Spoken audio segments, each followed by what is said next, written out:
before we start our formal class, I want Mr. Mato to lead a prayer first. In the name of the Father, to the Son, and the Holy Spirit. Amen. Good morning, students. Okay, please be seated. Please be seated according to your sitting arrangement, okay? Because I will be the one to check your attendance first. Okay, very good class. No one's absent. Thank you. Okay now, class, please pick pieces of paper under your chairs, no? Para malinis naman tayo tingnan. And then, please arrange your chairs properly. Okay, thank you so much, students. So, students, always remember, no? Ito, palagi ko sinasabi sa inyo. If I am asking questions, don't answer in chorus. Maliwanag ba? Okay? Wait your name to be recognized. Maliwanag ba, children? Okay, thank you so much. And please be participative to our class discussion. Students, thank you so much. Okay now, sino na ang nakapag-advance study for our new topic for today? Diba, our last topic is all about parabola. No? Okay, now, sino na naka-advance study? No? Now, our topic for today pala is all about ellipse. So, may idea ba kayo about ellipse? Wala? So, ito. I want you to watch a video first, no? Para magka-ideya kayo. And then, students, please take note of what you observe dahil magtatanong ako pagkatapos ng video clip. Okay? Maliwanag pa? Okay, students, please watch the video.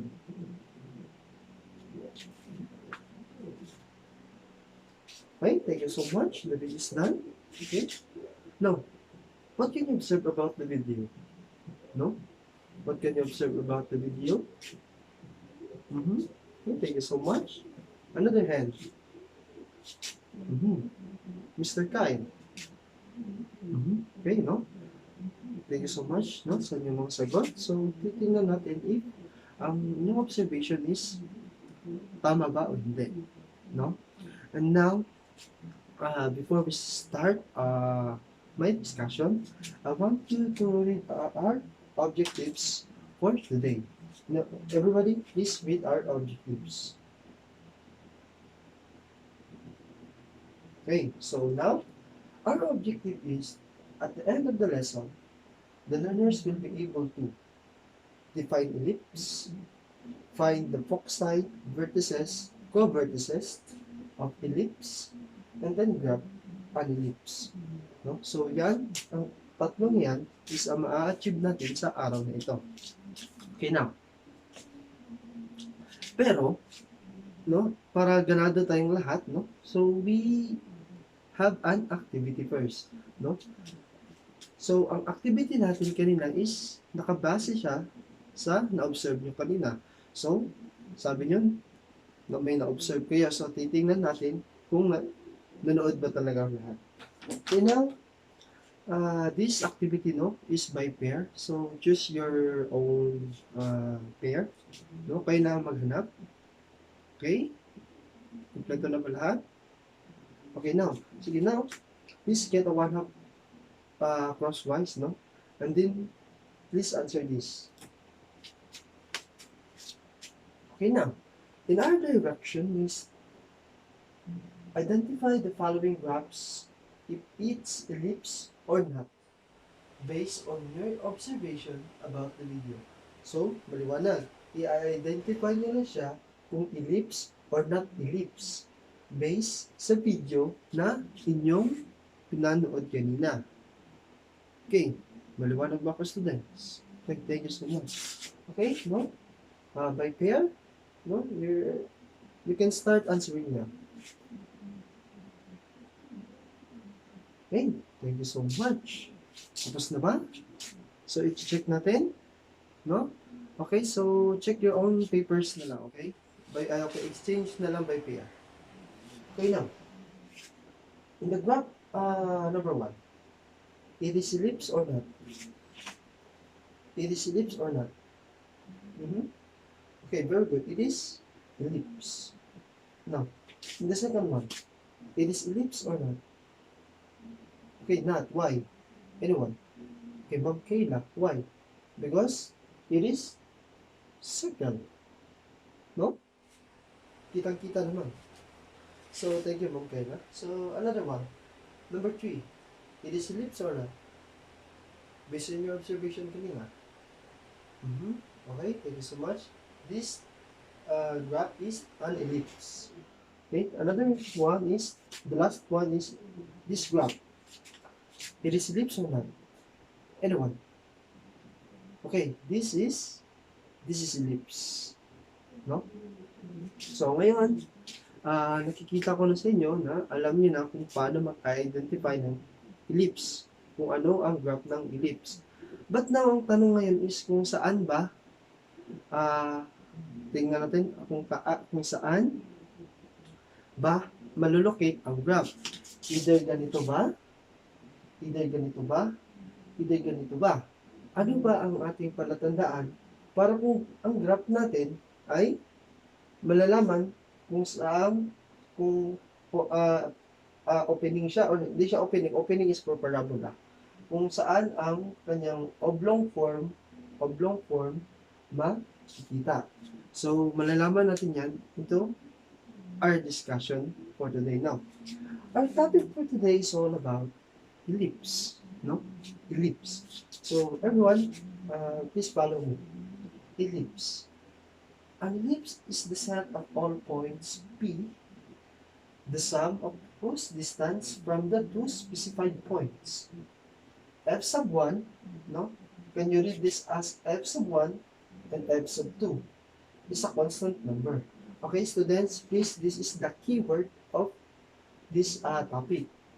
The point of F sub 1 and F sub 2 are called foci. No? No? Tandaan nyo, ang F sub 1 at saka ang F sub 2 is called foci. So, mamaya, malalaman nyo kung saan yan siya malolocate kapag mag-graph na tayo. Okay, no? So, now, please read lang muna, then, please memorize. Ito ang pinaka-importante sa ellipse. The second one, the major axis is longest diameter. The major axis is the longest diameter.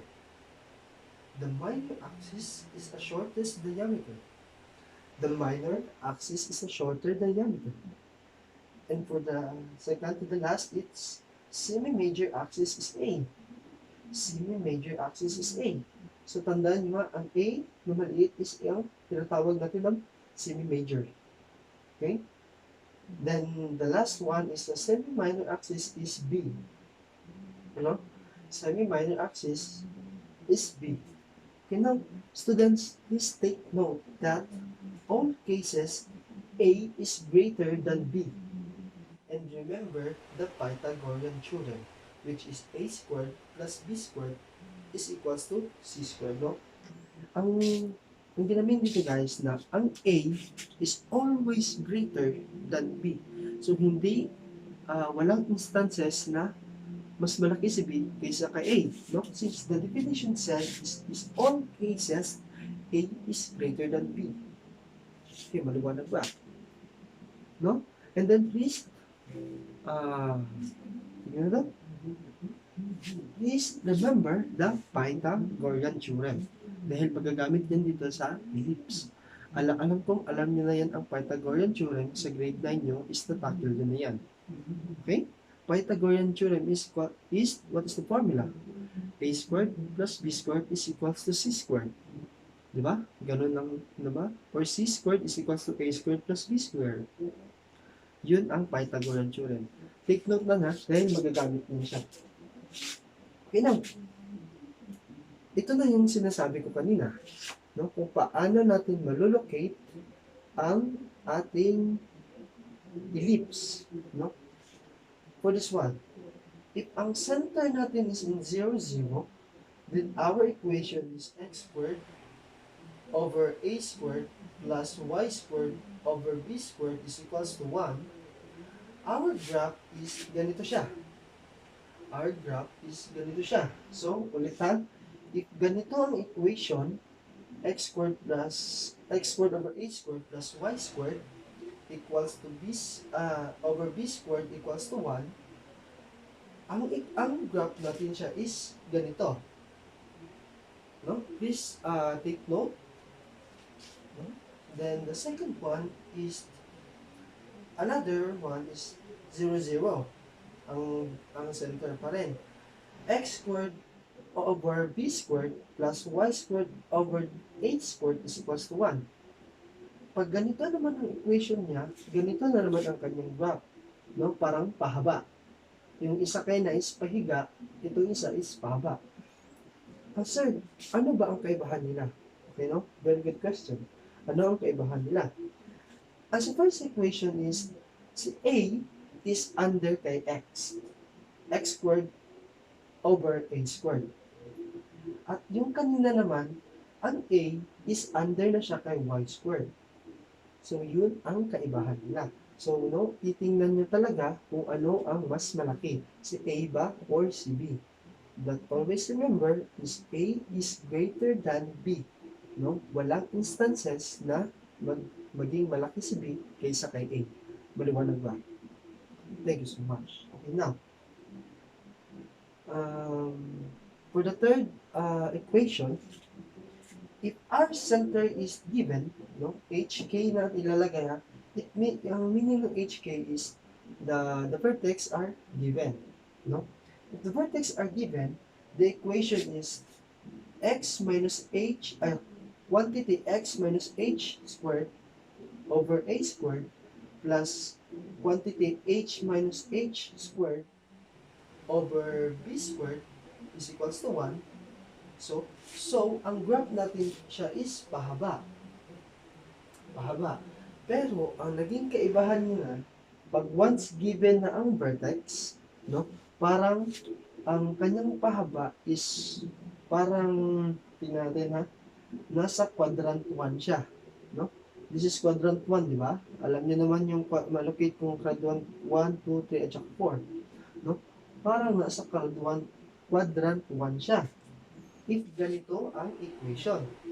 And now, if our equation is there are given vertex, and then our equation is quantity x minus h squared over b squared plus quantity y minus h squared over a squared is equals to 1, our graph na naman is ganito. Pahaba siya. Pahaba siya, pero ano ang napapansin nyo? Parang nasa quadrant 1 lang rin siya, at may medyo nakain sa quadrant 4. So, ganun ang pag-identify kung saan natin siya malulocate ang ellipse, kung pahaba ba or pahiga. No? Ito lang students, para hindi kayo malito. If the vertex are not given or it is in the 0, 0, our ellipse is nandito siya. No? Napalagitna siya ng ating coordinates. Either mapahiga yan siya o mapahaba. No? If the vertex is or center is into 0, 0, napalagitnaan siya sa Cartesian plane. But if our center or vertex are not, is given, so our ellipse is hindi na mapalagitnaan ang Cartesian plane, yung line ng x at y. No? Parang makakain niya ng quadrant 1 and the quadrant 4. And it depends sa given vertex. Okay? Pwede rin naman siya sa quadrant 3 at saka quadrant 2. It depends on the given equation. Okay, now, let's try, no? Kung paano mag-identify ng foci, vertices, co-vertices, kung paano mag-locate ng vertex, and paano mag-graph ng ellipse. So we have question number 1. No? Everyone, please read. Given the coordinates of the center, foci, vertices, and co-vertices of the ellipse, with the given equation, sketch the graph. So, i-sketch na natin ito. No? So, susulat muna natin.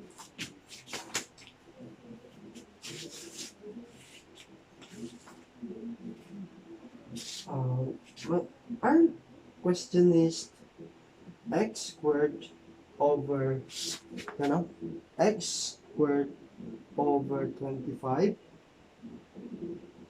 plus y squared over 9 is equals to 1.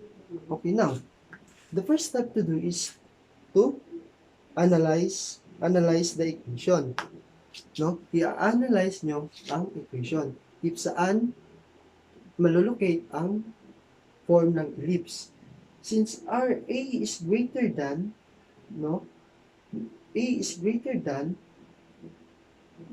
if, since RA is under x squared, so our form of ellipse is pag ganun siya. No? Pag ganun siya. Okay, maliwanag ba? Okay, now, pagkatapos nyo na malocate ang form ng kanyang ellipse shape, the step 1 natin gagawin is step 1 is find the center. Find the center. Since walang given center, so matik siya na 0 at 0. No?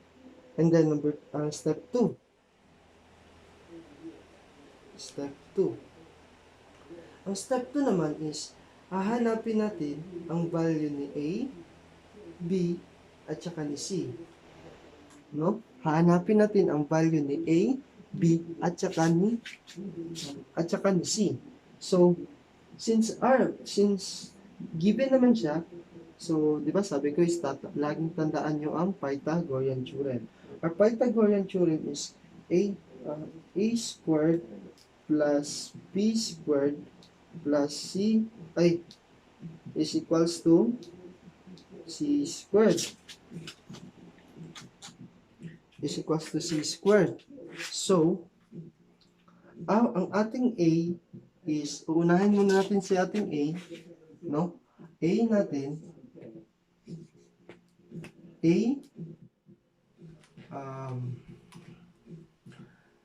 unahin muna natin si A, ha? So, we have square root of A squared is equals to square root of 25. Then our square root of B squared is equals to square root of 9. No? So, ang C natin is equals to, paano mahanap si C? C squared is equals to square root,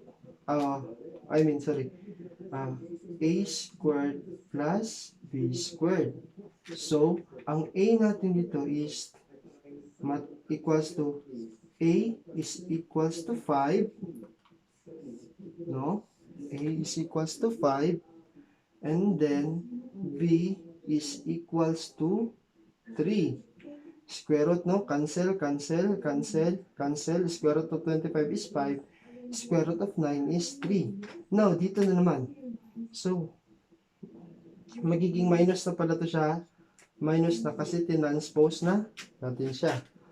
No? So, we have, since C squared ang ating hinahanap, so A squared natin na 25 minus 25 minus 9 is equals to 16. C squared. Since may squared si C dito, no, i-square root natin siya. Tatanggalin natin siya square root. So, cancel the C.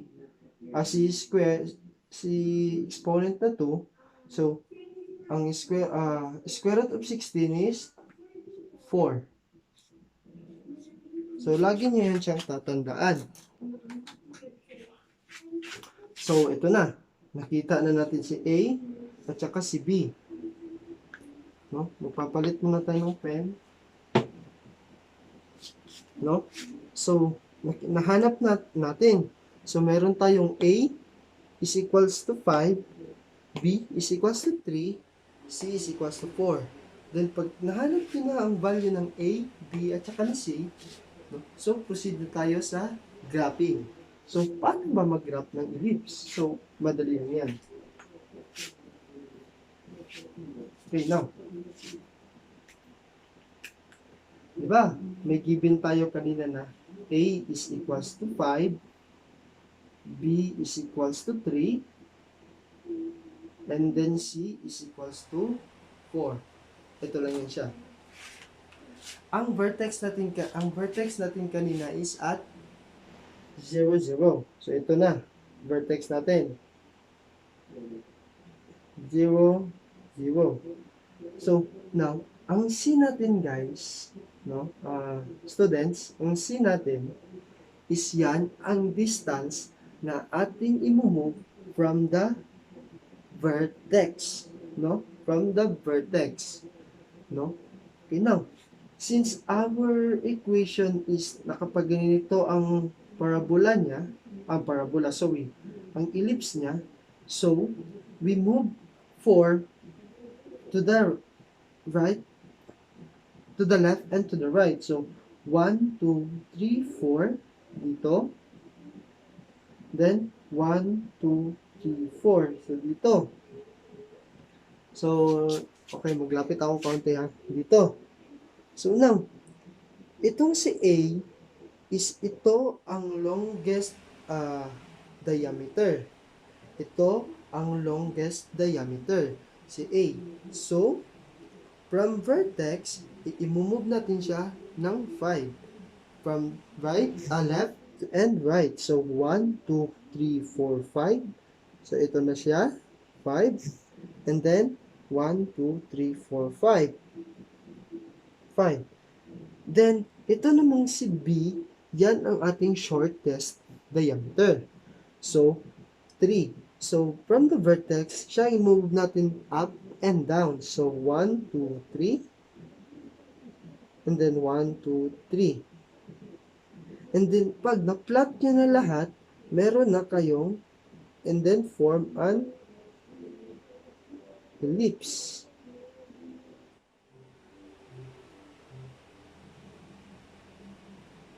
No? Sorry for my graph. Students, okay, now, ganun na ang ellipse. Now, di ba, may mga points dyan, no? So, give all points. So, this is the F1 and F2. So, ang foci natin. So, what is our foci 1? Foci 1. Saan ba siya nabilong? 1, 2, 3, 4. No? Meron siyang 4, 0. Ang kabila naman is negative 4, 0. Maliwanag. Ito, negative 4, 0. Now, ang vertex natin, no. Okay, vertex pala. I know, it's a vertices. Ano? Ang first vertex natin is dito tayo ulit ha. Always positive ang uunahin natin, students. Maliwanag. Okay, now. Ito. So, saan anong coordinates niya? We have negative 5, 0. And then, ang kabila na naman is negative 5 and 0. Then, ang co-vertices niya is yung dito. Yung maliit na lang yung yung nasa shortest diameter na ng mga points. So, first is, as I said, mag-una tayo sa positive. So, our positive is to. So, 0, 0, 3, and 0, negative 3. Kasi nasa baba. So, if nahanap nyo na ang dalawang foci, dalawang vertex, vertices at saka co-vertices, yan na ang graph ng ellipse. No? Yan na ang graph ng ellipse. So, what is the pinaka-importante is, hanapin muna natin si A, B, at saka si C dahil yan ang pinaka-main point para makita natin ang mga coordinates or ang mga points na ipa-plot natin sa ating Cartesian plane. Then pag na-plot na natin siya, no, so you can draw an ellipse and then all points na given, you give the coordinates, which the foci, vertices, and co-vertices. Okay, maliwanag ba? Okay, now let's proceed to the example number 2. Okay, I want you to practice students, no? Don't rely on me lang ha. No, i-practice niyo rin ang sarili niyong mag-solve. So now, this is our number 2. Okay, first is identify the equation. No, kung saang opening ng parabola, ng ellipse, sorry, hindi ako makaget over sa parabola. Okay, kung saan opening ng ellipse natin makikita. So, please answer that, students.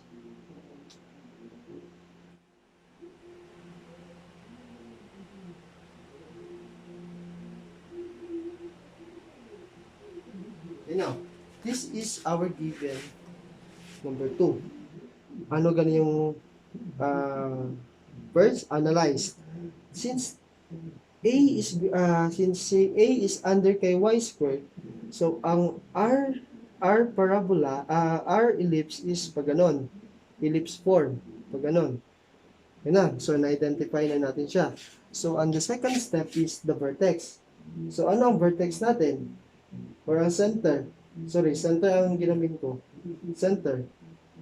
Since not given, so matik siya at 0, 0. Then the second one is find A, B, and C. So, A squared plus B squared is equal to C squared. So, we have A squared is equals to 36. B squared is equals to 36. Ay, okay, no, mali. A squared is always greater. So, A squared is 100. Dito pala si A. Then, B is 36. So, we have,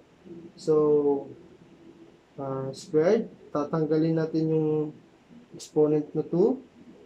Square root both side. Cancel. May iwan na si A.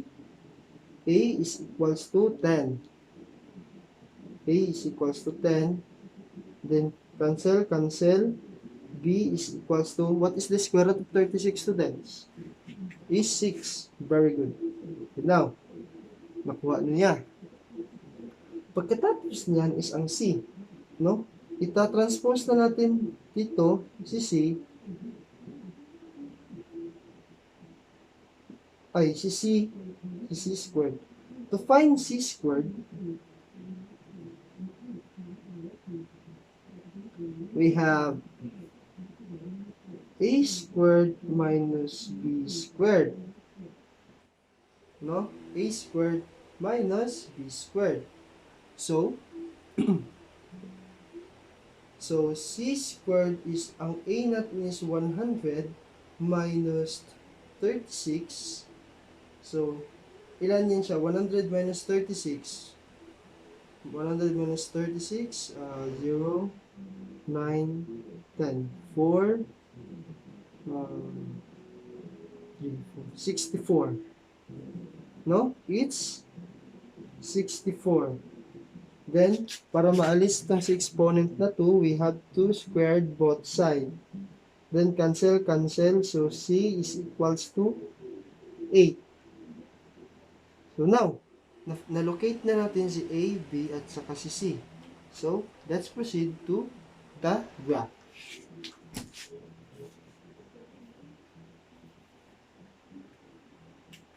So, we have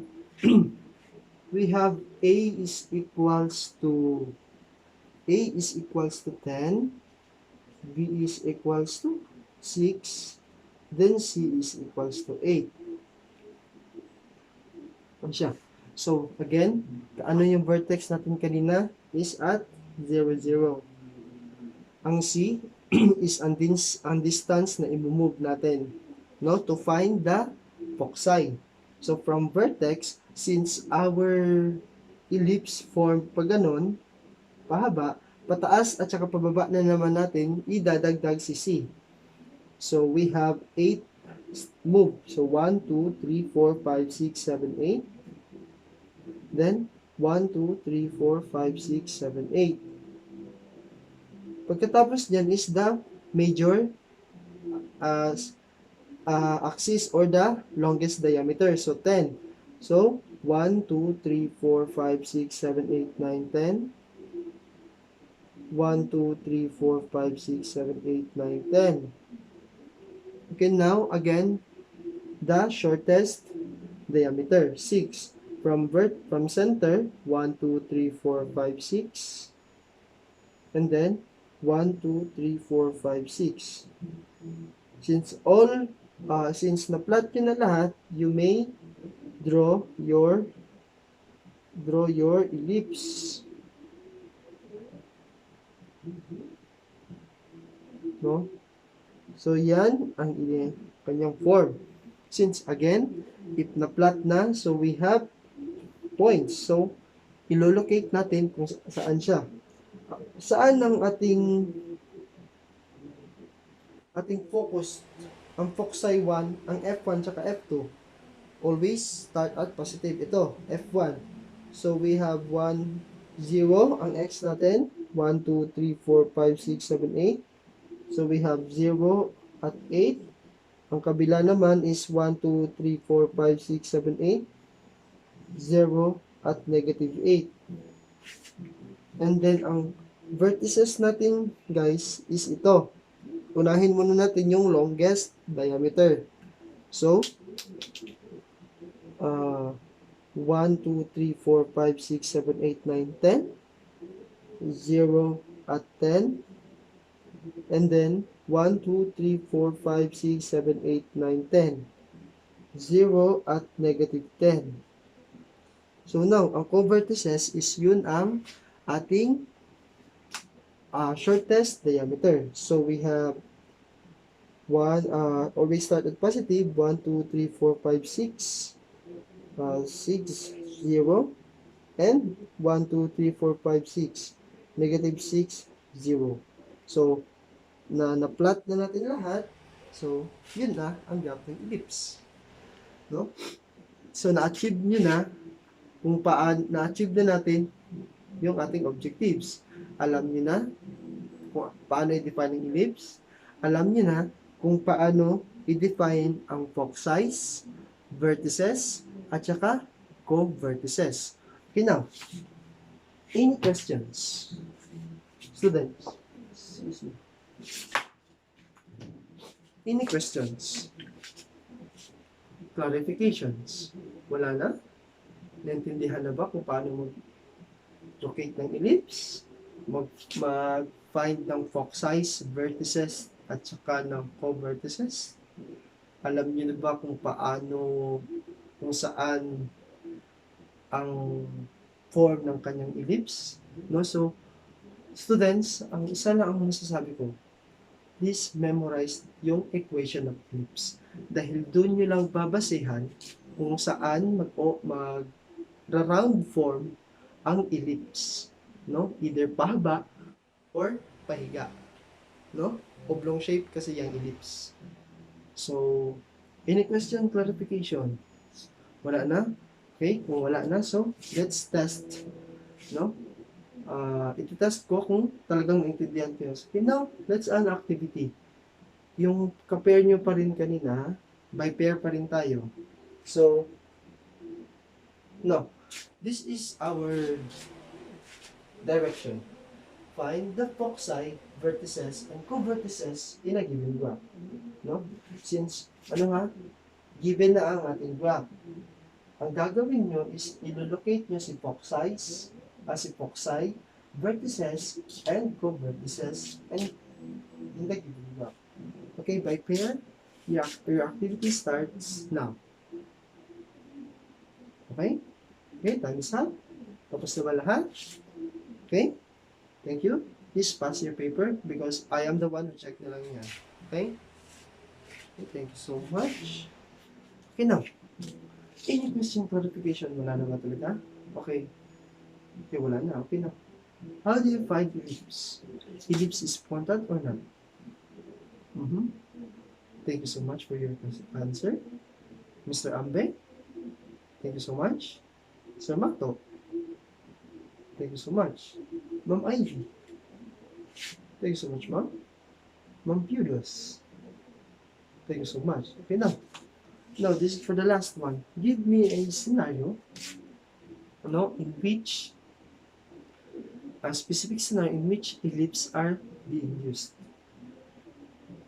No, give a scenario in which ellipse are being used. Mm-hmm. Ma'am Sabaris, thank you so much, ma'am. Ma'am Campanella, thank you so much, ma'am. Ma'am Viola, thank you so much, ma'am. Ma'am Kay, thank you so much. Okay, now, no? Since naintindihan nyo na talaga, no? Naintindihan na talaga. Question clarification. Okay, now, kanina is by pair. Now, test yourself, no? Answer your own. No, individual naman tayo. We have a short quiz lang naman. Okay? Get one whole sheet of paper and answer this. Okay? Okay? Done na ba lahat? Again, pass your paper to the center aisle because I will be the one who check your paper. Okay? Thank you so much and pass it to me. Thank you so much. So, again and again, any questions, clarifications? Wala na ba talaga? Naintindihan? Okay, students, no? Thank you for your participation. No? Salamat sa inyo dahil madali nyong naintindihan. No? Since wala nang tanong, class dismissed. Goodbye, students.